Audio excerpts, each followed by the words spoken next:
Hello, World Wide Web. I'm Dr. Shado, the internet personality with the best hair. Well, yeah, I am. Well, you'll have to just take my word for it this time. Anyway, moving on. Science fiction media faces the challenge of having us suspend our disbeliefs to be drawn into a world full of technology that does not and quite possibly could not exist by presenting it in a reasonable, logical manner. Now, it doesn't matter so much to us that they explain every facet of how it works, just that they display it in a way that is perfectly fine for us to just accept and go with. For this video, I will attempt a scientific analysis of the Xenomorph from the Alien movies. Such a fantastic creature has captivated us in sheer horror for so long, but why? Shouldn't something so outlandish be rejected from our minds at the outset? Well, let's peer into the slimy universe of Alien and see if it can make sense on some level. As introduced in Alien, the Xenomorph showcases several traits of interest to the viewer. Even in its Facehugger stage, it clearly has acidic blood, and seems to have a keen sense of its surroundings, despite no discernible eyes. Unlike its full-grown counterpart, the Facehugger appears to lack an exoskeleton, instead housing a traditional bone-based skeletal structure within a soft epidermis. Considering that the Facehugger is for all intents and purposes a walking sex organ, this differentiation is not too outlandish. The Xenomorph grows inside a host. Based upon the entry of the mouth, we can assume the embryo is planted within the host's stomach. The highly acidic nature of the creature alone gives plenty of fodder to argue its resilience against the much weaker stomach acid. Also, at this point, Ash is shown running some tests, and we can clearly see on one of the monitors what appears to be the Xenomorph's embryo. Although, unlike all its showcased forms, this one does appear to have eyes. Surviving in the host would also require the embryo to either fight off or trick the body's natural defenses into leaving it be. Given the circumstances, attempting to kill off any presumed outside threat might be bad for the embryo, which we can assume needs the warmth of the host to grow. If it killed all things around it, it would soon find itself within a dead host. More likely, the embryo fools the host by taking on some of its DNA. This would prevent an assault by antibodies, and also works to explain the humanoid appearance of the full-grown Xenomorph. Xenomorphs also display fantastic growth, and although the exact time between stages is never specified in Alien, we can infer, based on the events shown, an approximate rate of growth. Kane is shown victim to the Facehugger in the Alien spacecraft, and between then and when the creature removes itself from his body, there are several events that transpire. We can assume that logically, this would mean the initial impregnating and first stage incubation of the Xenomorph take between 2 and 4 days. The Facehugger in question crawls around for an unspecified amount of time before dying soon after, likely a maximum of several hours. Between then and Kane's awakening appear to be much shorter, but again is not directly shown. We can assume based on events, it is likely 1 to at most 3 days. After awakening, it appears to be a couple hours or even less before Kane succumbs to the birth stage. Therefore, based on approximation of evidence shown, it would appear that the embryonic stage of a Xenomorph takes between 3 days to a week, before becoming the growth stage formerly known as a chestburster. It should be noted here that other media depicted impregnated humans surviving much longer than Kane before the chestburster emerges. However, it is very likely that Ash, responsible for Kane's health, secretly drugged him to maintain his coma and promote memory loss, a symptom which seems exclusive to Kane's ordeal. However, the time between impregnation and birth seems consistent between Alien movies. There is quite a bit less evidence to help calculate a time frame between chestburster phase and full-grown Xenomorph. But within the first Alien movie, we see that Kane is laid to rest, and an organized search is formed to track down the chestburster. Ash even designed a motion-detecting device and built it from unspecified materials. I think it's fair to say that these events took at least 2 days' time, although if they moved fast enough, they might have been able to have the funeral and the search parties in 1 day. The invention and construction of the motion detector is not likely something thrown together within the sum of an afternoon. We do see, however, that the Xenomorph sheds its skin from the chestburster phase, although no other sheddings of any other size seem to be depicted. Perhaps its initial epidermis is more protective for the creature during one of its more vulnerable growth stages, and it's capable of simply growing its adult exoskeleton without casting off anymore? In any case, 2 days to go from chestburster to full-grown Xenomorph is incredibly fast, and it must receive a high amount of nutrients for such growth to be possible.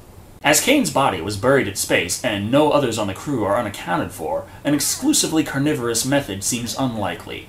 However, Xenomorphs are often depicted nesting in areas with considerable supplies of water available. It is possible that they actually derive nutrients from the water to spur growth. Of course, a common method for Xenomorphs to incapacitate prey is with a head bite, a breaking of the skull and puncturing the brain with the tongue. It should be noted, though, that victims would have to remain alive to be potential hosts for new xenomorphs. So then, how does that work? It is possible that the xenomorphs specifically puncture only one half of the brain. Human brains, as with most all creatures, are lateralized. The left and right hemispheres of the brain work in tandem and help to allow the individual to multitask. But it is possible to suffer massive brain trauma and survive, so long as only one hemisphere is damaged. By performing a head bite in such a way, xenomorphs could completely incapacitate potential hosts and keep them alive just long enough to fulfill their needs. And that completes the xenomorph life cycle from facehugger to adult. However, there are still plenty of questions to ask, and that are answered in the sequel Aliens, so let's see about completing the xenomorph life cycle. The Queen Xenomorph is not only much larger than the drone or warrior counterparts, but is built differently as well. The head crest is much wider, she has a very large egg-producing sac, her mouth section is on a separate joint from her crest, and she sports 4 arms instead of just 2. She is immobile when nesting in her hive, and unfortunately we never see her eat or be fed, so it's very difficult to make a hypothesis about her nutritional requirements. We can assume they are similar to the drones, and the solidified secretions of the xenomorphs that make up the distinctive look of the hive suggest that their hive may well have all the nutrients the Queen needs, if the drones can transfer it to her location.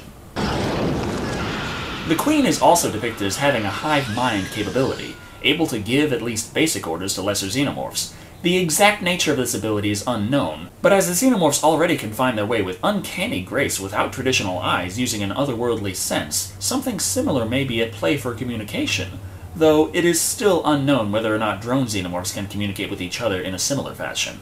The eggs also seem to be able to accept orders directly from the Queen, though they can act of their own accord when required.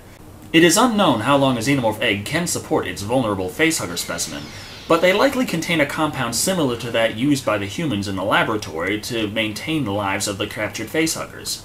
Seeing how much dust was on the egg Kane investigated in Alien, I don't think I'll upset anyone to say that xenomorph eggs, if left alone, may maintain the life of a dormant facehugger indefinitely. When facing the destruction of her hive, the Queen is capable of abandoning her egg sac and becoming mobile. Considering her ability to do so, and that it has not been depicted in the movies that the Queen would remain in a perilous situation to protect the egg sac, suggests she is perfectly capable of growing another one. Though there is one more way to preserve the species, and that is by growing a new queen, so for that, we take a look at Alien 3. Although it's not fully explained, and open to a lot of interpretation, the egg present in the Sulaco does happen to have something of major interest to the biology of the species, a queen facehugger. Only shown briefly, this variant has several differences in appearance to the standard facehugger. Most obvious in what we do see in Alien 3 would be the claws. Early in the movie, Ripley is impregnated with a queen embryo before crashing down onto a prison planet. She is taken into the infirmary and given a stabilizer. While she is on the planet, the queen facehugger is apparently much more resilient than the standard variety, as it has survived long enough to plant another embryo in a dog. This xenomorph, however, appears to be of the standard drone-slash-warrior variety, suggesting queen facehuggers carry but one queen embryo, despite being resilient enough to impregnate multiple hosts. And despite being stricken after Ripley, the dog falls to the chestburster phase long before Ripley even knows she has a xenomorph inside her. It is very possible that Dr. Clement's stabilizer is somehow unknowingly retarding the growth process of the queen embryo. Or perhaps the queen simply takes longer to grow than their drone xenomorph. Interestingly, this chestburster is depicted as having 4 fully functional legs from the onset, and preferring a quadrupedal stance. This is likely due to having taken on canine DNA, as all the other xenomorphs we've seen up to this point have had human hosts. This one also does seem to show some desire to eat its victims, so xenomorphs may in fact derive some nutritional benefits from meat. Though there is also a considerable lack of water in this location, it is possible that this specimen in question achieved the nutrients it needed for its growth phase by consuming an ample supply of indigenous bugs. This suggests that xenomorphs are not only great survivors for their tenacity, but for their adaptability as well. Not to mention their capacity to withstand the elements. After being submerged in molten lead, the xenomorph is still alive and kicking. This can be explained by a bit of exposition from the first Alien, where Ash describes some of the characteristics he discovered about the facehugger on Kane. I have confirmed that he's got an outer layer of protein polysaccharids. He has a funny habit of shedding his cells and replacing them with polarized silicon, which gives him a prolonged resistance to adverse environmental conditions. Well, it's an interesting combination of elements, making him a little son of a bitch.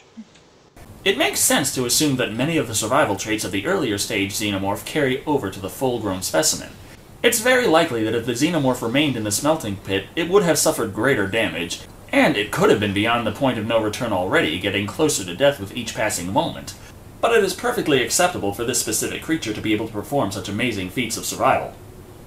And although we only see the Queen chestburster for a few seconds, we can identify that she is about the same length as a drone chestburster at birth, but with 4 arms already present and a much stockier build. Also, highly unlikely to survive sustained immersion in molten metal for longer than a couple of seconds at this stage, despite its incredible endurance. Well, that covers all bases for the Xenomorph's life cycle in what we consider the Alien trilogy, but there is still more to cover, as we see in Alien Resurrection. Right away, I must note that this is not indicative of the species traits as a whole, but considering the background of the creatures depicted in this movie, it does help build a more complete picture of the xenomorph specimen. The main thing to note is that this is a mutant variant. It is derived from DNA extracted from Ripley's blood. The idea was to separate the human and xenomorph DNA, clone Ripley, and retrieve the Queen from her. This is an imperfect science, apparently, as there is a considerable amount of crossover DNA in both of them. Ripley 8, for instance, has acidic blood. The Queen chestburster looks much different here, possibly premature, but it is much shorter and has no arms present at the time of extraction. Unfortunately, we don't get to see any of the growth of the Queen, only a quick glimpse later showing it has grown exponentially. At this point in the movie, it's again imprecise about how much time has passed, but we know that in an earlier scene they specify 3 days had passed since the extraction. This is from 3 days ago? Exactly. And a later point shows them testing Ripley 8's knowledge. We can assume, therefore, that a bare minimum of 4 days has passed.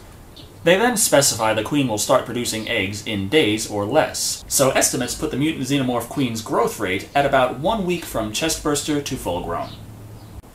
Interestingly, however, the pirates whom deliver what the scientists in the film used as hosts do make a request, which puts a very specific time frame between their arrival and the outbreak. 2 days, bed and board. You know, Rach might want to snag a part here or there, whatever. So based on this, we can presume in this film the xenomorph mutants grow from facehugger embryo to full-grown in about 2 days' time. This is quite a lot faster than the previous Alien films, but considering that these are, for all intent and purposes, mutant variants, it does give it a little leeway.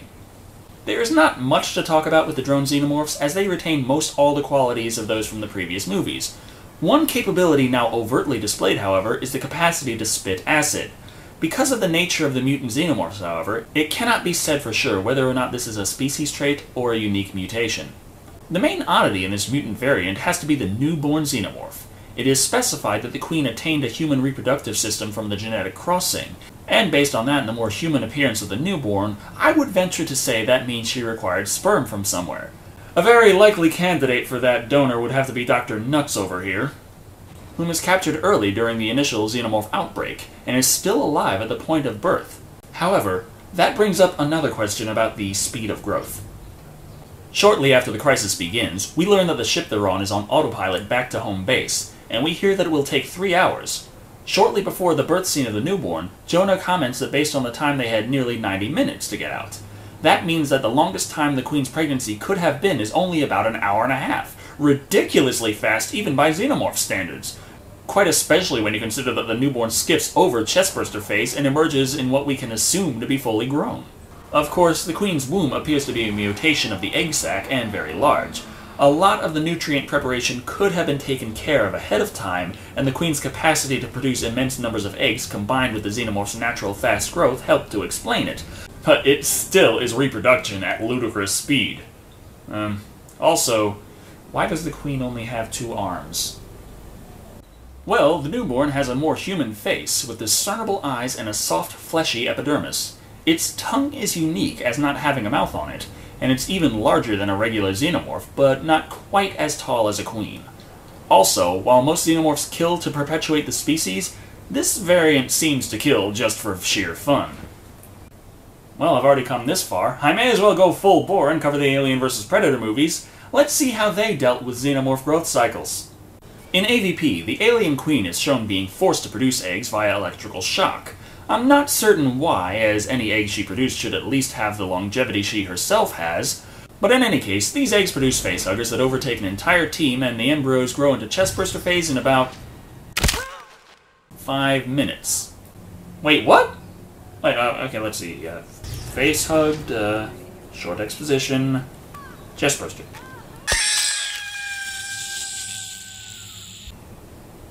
"5 minutes. Well, never mind that. Let's check how long it takes before a full-grown one arrives. Okay, chestburster, short exposition, pyramid shifts, xenomorph kill. 5 minutes? Seriously? It only took them 10 minutes to go from facehugger to full-grown? 15 if you count laying the egg. Let's move on, shall we? A predator does end up being struck by a facehugger, and from the time of the event to the point in the movie where we see a chestburster, which obviously takes many traits of the predator from its DNA, is much longer than it had been with the humans, but still, at most, was only a few hours. So, AVP wasn't really the best when it came to showcasing realistic, believable, or even consistent xenomorph biology. Let's take a look at Requiem and see if we can salvage a little bit of this.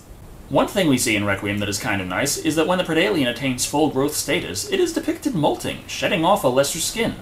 It doesn't give a time frame for how long it took to grow, just that it emerged as a chestburster around Earth, went to Saturn, came back around Earth, and then was fully grown and wreaking havoc. Based on the fastest ion propulsion system that exists currently in blueprints, this trip would take at least several months. Based on warp technology, it could have taken a couple of seconds.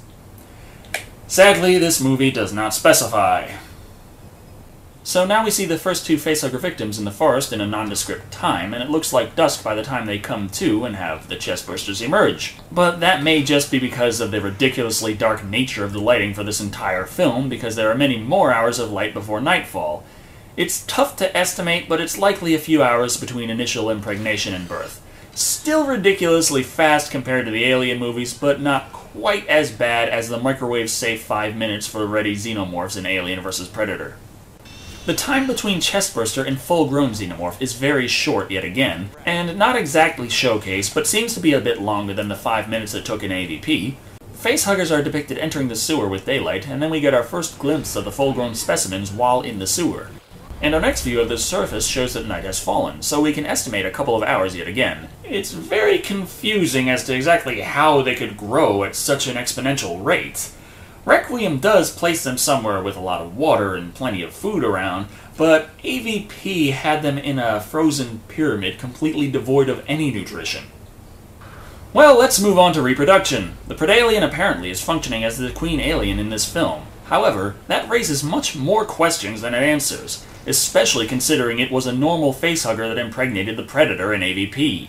The predalien is big for a xenomorph, but pretty small for a queen. In some expanded fiction, xenomorphs have an in-between stage referred to as a praetorian. Praetorians work something like royal guards, and if the queen should die, they have the option to molt and become a queen, though there can be no more than one queen. This has not really been brought into the movies, however, and even so, given the insanely fast growth rate of these xenomorphs in the AVP movies, the predalien should have passed the praetorian stage long ago.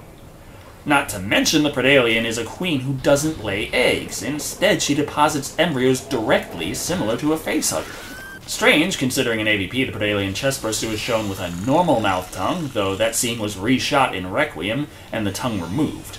Anyhow, the predalien is apparently very picky about whom she impregnates. For some reason, only pregnant women are of interest to this specimen. Interesting, considering the great many men who have been shown the victims of the xenomorph facehuggers and produced chestbursters just fine. Also of note, the massive chestbursters, or bellybursters as they are called here, explode from the womb of the victim. Considering that, going through the mouth is a very inefficient method for implanting the embryos.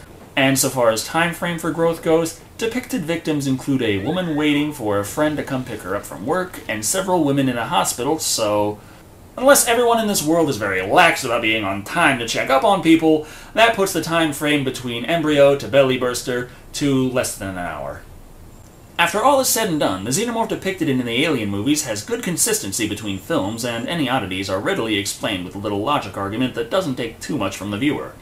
The complete shift in growth rate in the AVP movies and the inconsistency between events within the two make it much more difficult to believe in the creature. I don't understand why those choices were made, but hopefully future Alien movies maintain the consistency of the previous films. And we're fucked. No, you're fucked. And there you have the complete biology of the Xenomorph as it is depicted on film. Truly a terrifying creature to behold, and very lucky for us that it does not actually exist. What the hell is that?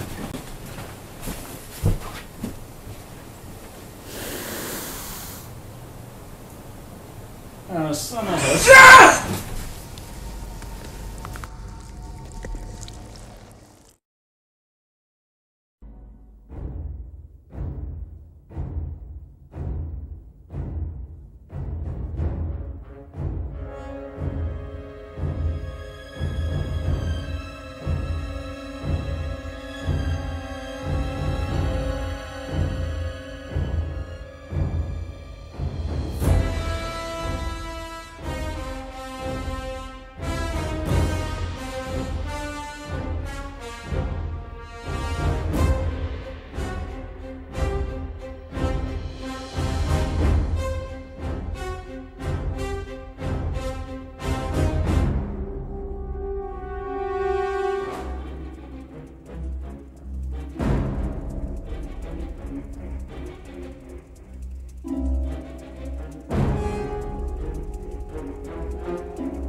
I grabbed some rifles.